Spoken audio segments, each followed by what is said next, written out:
ನಡಿ ಈಗ ಶುರು ಮಾಡೋಣ.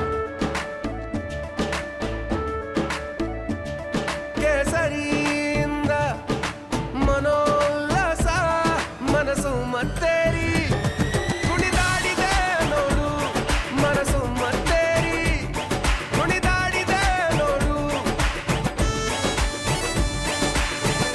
ಕ್ಷಣ ಕ್ಷಣವೂ ಆಚರಿಸಿ ಕೇಸರಿ ಹಬ್ಬ. ವಿಮಲ್ ಬಾಯಲ್ಲಿ ಹೇಳಿ ಕೇಸರಿ. ಕೃಷ್ಣಾನಗರಿಯಲ್ಲಿ ನಡೆದಿದ್ದಂತಹ ಆ ಗೂಂಡಾಗಿರಿ ಹಾಗೆ ಪುಂಡಾಟದ ವರ್ತನೆ ಪ್ರಕರಣಕ್ಕೆ ಸಂಬಂಧಪಟ್ಟಂತೆ ಪೊಲೀಸರು ಇವತ್ತೂ ಕೂಡ ತಮ್ಮ ಕಾರ್ಯಚಟುವಟಿಕೆಯನ್ನ ಮುಂದುವರೆಸಿದ್ದಾರೆ. ಮತ್ತೆ ಮೂವರನ್ನ ಆರೋಪಿಗಳನ್ನ ವಶಕ್ಕೆ ಪಡೆದಿದ್ದಾರೆ ಪೊಲೀಸರು.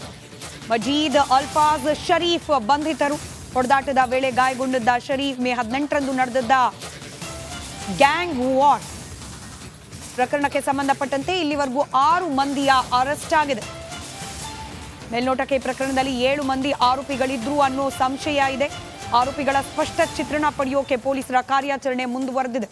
2 ಕಾರ್ ರಸ್ತೆಯಲ್ಲಿ ಬೇಕಾಬಿಟ್ಟಿಯಾಗಿ ಒಂದು ಕಾರಿಂದ ಇನ್ನೊಂದು ಕಾರಿಗೆ ಡಿಕ್ಕಿ ಹೊಡಿತಾ ನಡು ರಸ್ತೆಯಲ್ಲೇ ಪುಂಡಾಟವನ್ನ ಮೆರೆದಿದ್ರು ಪುಡಿ ರೌಡಿಗಳು. ಇನ್ಫ್ಯಾಕ್ಟ್ ಒಂದೇ ಗ್ಯಾಂಗ್ನ ಸದಸ್ಯರು ಅಂತ ಕೂಡ ಹೇಳಲಾಗ್ತಾ ಇದೆ ಇವರೆಲ್ಲರನ್ನ, ಈ 7 ಜನರನ್ನ. ಆದರೆ ಪರಸ್ಪರ ಮೂಡಿದ್ದ ವೈಮನಸ್ಸು ಅದನ್ನೇನೋ ಉಪಶಮನ ಮಾಡ್ಕೊಳ್ಳಿಕ್ಕೆ ಅಂತ ಹೇಳಿ ಸಂಧಾನಕ್ಕೆ ಅಂತ ಬಂದ ಸಂದರ್ಭದಲ್ಲಿ ಆದ ಗಲಾಟೆ ಅಂತ ಇದೆ. ಒಂದು ಕಾರ್ನಿಂದ ಇನ್ನೊಂದು ಕಾರಿಗೆ ಡಿಕ್ಕಿ ಹೊಡಿಸೋದು, ಹಾಗೆ ಮಾರಕಾಸ್ತ್ರಗಳನ್ನ ನಡು ರಸ್ತೆಯಲ್ಲೇ ಪ್ರದರ್ಶನ ಮಾಡೋದು, ಇದೆಲ್ಲ ಆದ ಪ್ರಕರಣಕ್ಕೆ ಸಂಬಂಧಪಟ್ಟಂತೆ ಇನ್ನು 3 ಜನರನ್ನ ಇದೀಗ ವಶಕ್ಕೆ ಪಡೆದಿದ್ದಾರೆ ಪೊಲೀಸರು. ಅಲ್ಲಿಗೆ 6 ಮಂದಿಯನ್ನ ಟೋಟಲ್ ಈ ಪ್ರಕರಣದಲ್ಲಿ ವಶಕ್ಕೆ ಪಡೆದಂತಾಗಿದೆ. ಇನ್ನೊಬ್ಬ ಮಿಸ್ಸಿಂಗ್, ಆತನ ಹುಡುಕಾಟ ಕೂಡ ಪೊಲೀಸರು ನಡೆಸ್ತಾ ಇದ್ದಾರೆ.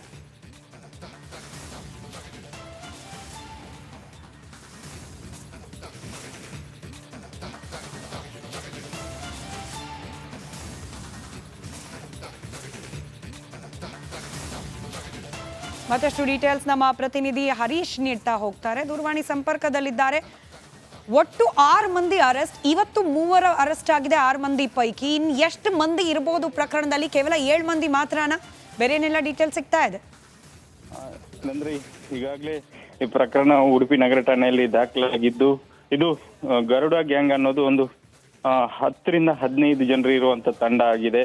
ಆದ್ರೆ ಈ ಕೃತ್ಯದಲ್ಲಿ ಎಷ್ಟು ಜನ ಭಾಗಿಯಾಗಿದ್ದಾರೆ ಅಂತ ಪೊಲೀಸರು ಈಗ ಸದ್ಯ ಹುಡುಕಾಟದಲ್ಲಿ ಇರುವಂತಹ 6 ಮಂದಿಯನ್ನ ಬಂಧಿಸಿರುವಂತದ್ದು. ಇವತ್ತು ಕೂಡ 3 ಜನರನ್ನ ಪೊಲೀಸರು ಬಂಧಿಸಿರುವಂತದ್ದು. ಹಾಗಾಗಿ ಇದು ಮೇ 18ನೇ ತಾರೀಕಿನ ಒಂದು ರಾತ್ರಿ ನಡೆದಿರುವಂತಹ ಘಟನೆ. ಸುಮಾರು 2 ಲಕ್ಷ ವಿಚಾರವಾಗಿ, ಒಂದು ಕಾರು ಮಾರಾಟದ ವಿಚಾರವಾಗಿ ಒಂದೇ ಗ್ಯಾಂಗಿನ ಈ ಸದಸ್ಯರಿಗೆ ಗಲಾಟೆ ಆಗಿರುವಂತದ್ದು. ಹಾಗಾಗಿ 2 ತಂಡವಾಗಿ ಮಾರ್ಪಟ್ಟಿದೆ.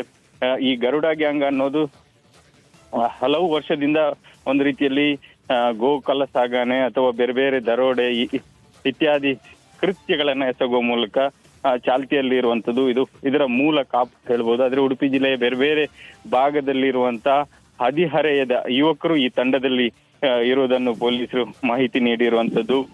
ಸುಲಭದ ದಾರಿಯಲ್ಲಿ ಹಣ ಮಾಡುವ ಉದ್ದೇಶದಿಂದ ಐಷಾರಾಮಿ ಜೀವನ ಅಥವಾ ಬೇರೆ ಬೇರೆ ಅಮಲು ಪದಾರ್ಥ ಸೇವನೆಗೆ ಹಣ ಹೊಂದಿಸುವ ಉದ್ದೇಶವು ಕೂಡ ಇದರೊಳಗೆ ಅಡಗಿದೆ ಅನ್ನುವಂಥದ್ದು ಕೂಡ ಬಯಲಾಗ್ತಾ ಇರುವಂತದ್ದು. ನಾವು ಕೃತ್ಯವನ್ನು ಗಮನಿಸಿದ್ರು ಕೂಡ ಅಮಲು ಪದಾರ್ಥ, ಗಾಂಜಾದಂತ ಪದಾರ್ಥವನ್ನ ಸೇವಿಸಿ ಅವರು ಈ ಕೃತ್ಯವನ್ನು ಎಸಗಿರುವುದು ಮೇಲ್ನೋಟಕ್ಕೂ ಕೂಡ ಕಂಡು ಬರ್ತದೆ. ಹಾಗಾಗಿ ಈಗಾಗಲೇ ಪೊಲೀಸರು 6 ಮಂದಿಯನ್ನ ಅರೆಸ್ಟ್ ಮಾಡಿದ್ದಾರೆ. ಇನ್ನೊಂದಷ್ಟು ಜನ ಅರೆಸ್ಟ್ ಆಗುವ ಸಾಧ್ಯತೆಗಳು ಕೂಡ ಇರುವಂತದ್ದು. ಸದ್ಯ ಇನ್ನೊಬ್ಬ ಆರೋಪಿಗಾಗಿ ಪೊಲೀಸರು ಪ್ರಮುಖವಾಗಿ ಶೋಧ ಕಾರ್ಯ ನಡೆಸ್ತಾ ಇರುವಂತದ್ದು. ಸದ್ಯಕ್ಕೆ ಉಡುಪಿ ಜಿಲ್ಲೆಯಲ್ಲಿ ಇಂತ ಒಂದು ಗ್ಯಾಂಗ್ ಕಾರ್ಯಾಚರಣೆ ಮಾಡ್ತಾ ಇರುವಂತ ಸಂದರ್ಭದಲ್ಲಿ ಪೊಲೀಸರು ಈಗಾಗಲೇ ಚುರುಕಿನ ಕ್ರಮವನ್ನು ಕೈಗೊಂಡ್ರೆ ಮಾತ್ರ ಈ ಗ್ಯಾಂಗ್ ಅನ್ನ ಮಟ್ಟ ಹಾಕೋದಕ್ಕೆ ಸಾಧ್ಯ ಇದೆ. ಸ್ಮಿತಾ. ರೈಟ್, ಧನ್ಯವಾದ ಹರೀಶ್ ಮಾಹಿತಿಗಾಗಿ.